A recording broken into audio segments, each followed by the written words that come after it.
Hello and welcome. इस video में हम बात करेंगे कंस्ट्रक्टर की। कंस्ट्रक्टर क्लास का एक फंक्शन होता है जो ऑटोमेटिकली कॉल होता है जब हम उस क्लास का कोई ऑब्जेक्ट क्रिएट करते हैं। तो कंस्ट्रक्टर को डिफाइन करने के लिए हम यूज़ करते हैं दो अंडरस्कोर और उसके बाद कंस्ट्रक्ट कीवर्ड। जी हाँ, जो कंस्ट्रक्टर का नाम होता है वो एक कीवर्ड होता है, इसको आप चेंज नहीं कर सकते। अगर आप इस मेथड का नाम कुछ और रख देंगे तो फिर ये काम नहीं करेगा। तो कंस्ट्रक्टर में ये फिक्स्ड है कि उसका नाम दो अंडरस्कोर और कंस्ट्रक्ट कीवर्ड ही होगा और ये ऑटोमेटिकली कॉल हो जाएगा जब भी हम इस क्लास का ऑब्जेक्ट बनाएंगे। तो चलिए हम यहाँ पे एक स्ट्रिंग प्रिंट करा देते हैं।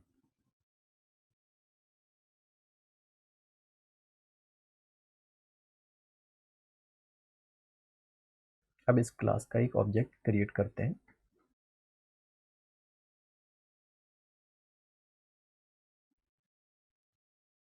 तो अब ये जो स्ट्रिंग हेलो है ये प्रिंट हो जानी चाहिए, भले ही हमने यहाँ पे जो हमारा कंस्ट्रक्ट मेथड है उसको कॉल नहीं किया।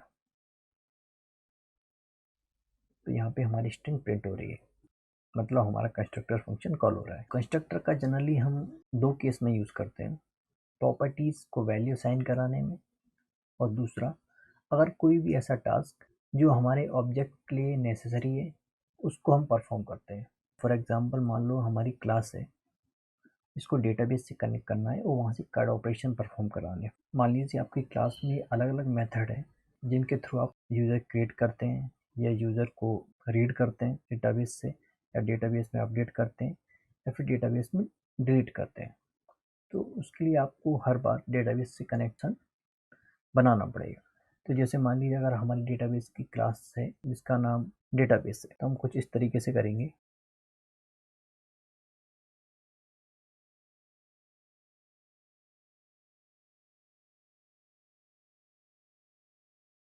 इसके बाद आप यूज़र क्रिएट कर सकते हैं कुछ इस तरीके से। मान लीजिए ये आपका तरीका है। तो इस तरीके से आपको हर मेथड में जाके फिर आपको यहाँ भी यही सेम चीज़ आपको यहाँ भी करनी है और यहाँ भी करनी है, और डिलीट के लिए भी आपको कुछ डेटाबेस से कनेक्शन हर बार बनाना पड़ेगा। तो हम क्या कर सकते हैं, इन सारे मेथड में ना बना के हम डेटाबेस का कनेक्शन कंस्ट्रक्टर में बना लेते हैं और फिर हमें ये सब कुछ यहाँ नहीं करना पड़ेगा।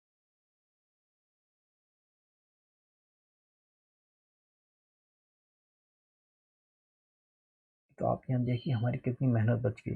ये जो कोड हमें जो हर मेथड में लिखना पड़ रहा था, बस एक बार एक जगह लिख दिया और हमारा काम वहाँ से चल जाएगा। और इसका दूसरा जो यूज़ है वो है प्रॉपर्टीज़ को वैल्यू साइन करने। पिछली वीडियो में हमने एक क्लास डिफाइन की है टीबी। तो इसमें हमने कुछ प्रॉपर्टीज़ डिफाइन की हैं, कुछ मेथड डिफाइन किए हैं जैसे वॉल्यूम अप वॉल्यूम डाउन। लेकिन हमारी क्लास में अभी एक प्रॉब्लम है कि हमारी क्लास बहुत ही ज़्यादा रिलैक्स्ड है। हमने फोर्स नहीं किया है क्लाइंट कोडर को मॉडल नंबर सेट करने के लिए साइज़, वॉल्यूम या रेट। तो जो क्लाइंट कोडर है वो इस बात से तो श्योर है कि इसमें मॉडल, साइज़, वॉल्यूम और रेट प्रॉपर्टीज़ अवेलेबल हैं, लेकिन जब वो उनको एक्सेस करेगा तो उसको डिफ़ॉल्ट वैल्यू ही मिलेगी। ये ठीक नहीं है, क्योंकि अब जैसे हमारे केस में अगर हम यहाँ पे गेट रेट फंक्शन कॉल करते हैं तो हमें वो रिजल्ट नहीं मिलेगा जो हम चाह रहे हैं। फॉर एग्जांपल मैं इसका एक ऑब्जेक्ट क्रिएट करता हूँ।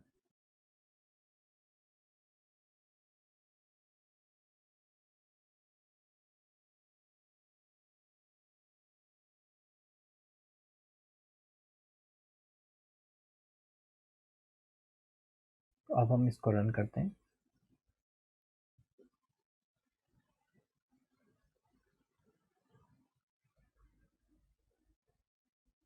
तो देखिए जो हमारा रिजल्ट है वो ज़ीरो है।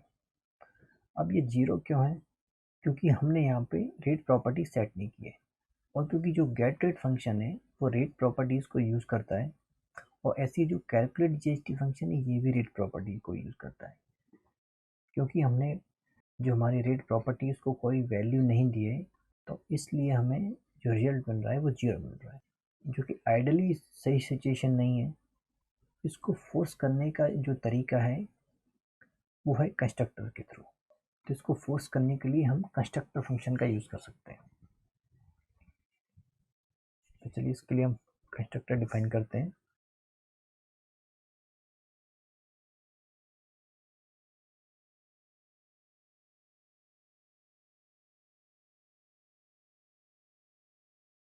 यहाँ पे हम पैरामीटर रिसीव कर लेंगे।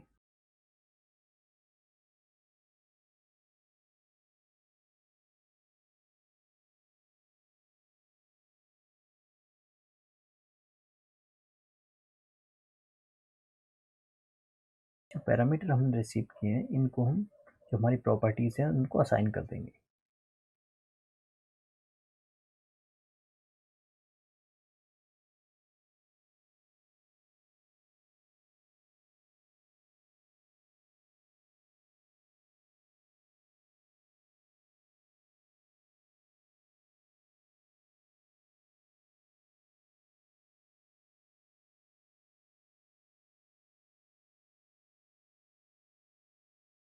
तो इस तरीके से हमने यहाँ पे कंस्ट्रक्टर फंक्शन डिफाइन कर दिया।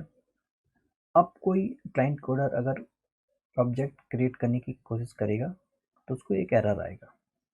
चलिए देखते हैं। तो देखिए यहाँ पे एक फैटल एरर आ गया जो कह रहा है to few argument to function TV scope resolution operator, और ये हमारे मेथड का नाम, यानी जो टीबी क्लास का जो कंस्ट्रक्ट मेथड है उसमें नंबर ऑफ आर्गुमेंट कम दिए हैं। यहाँ पे दिख बता रहा है कितने आर्गुमेंट पास किए, 0। तो अब हमारा जो क्लाइंट कोडर है वो बिना वैल्यू प्रोवाइड किए ऑब्जेक्ट क्रिएट नहीं कर पाएगा। तो अब हमें अगर ऑब्जेक्ट क्रिएट करना है तो हमें यहाँ पे प्रॉपर पैरामीटर पास करने पड़ेंगे।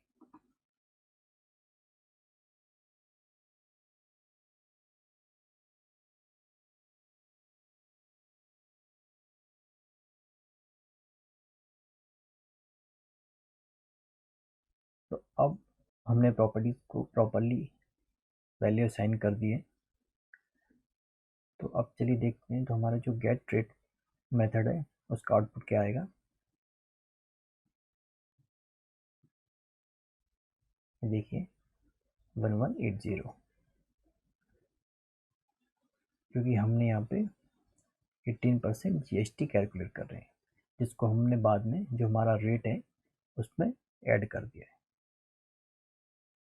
आपको एक इंटरेस्टिंग बात बताता हूँ कि PHP 5 से पहले जो कंस्ट्रक्टर फंक्शन का जो नेम होता था वो क्लास का नेम ही होता था। जैसे फॉर एग्जांपल अगर हमारी क्लास है टीवी तो उसके कंस्ट्रक्टर फंक्शन का नाम भी टीवी ही होता, इस तरीके से।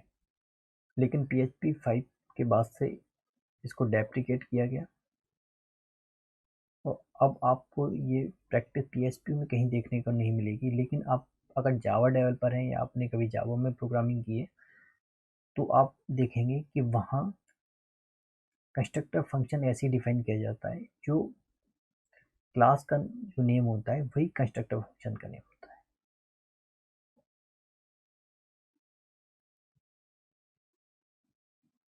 तो आज के वीडियो में बस इतना ही।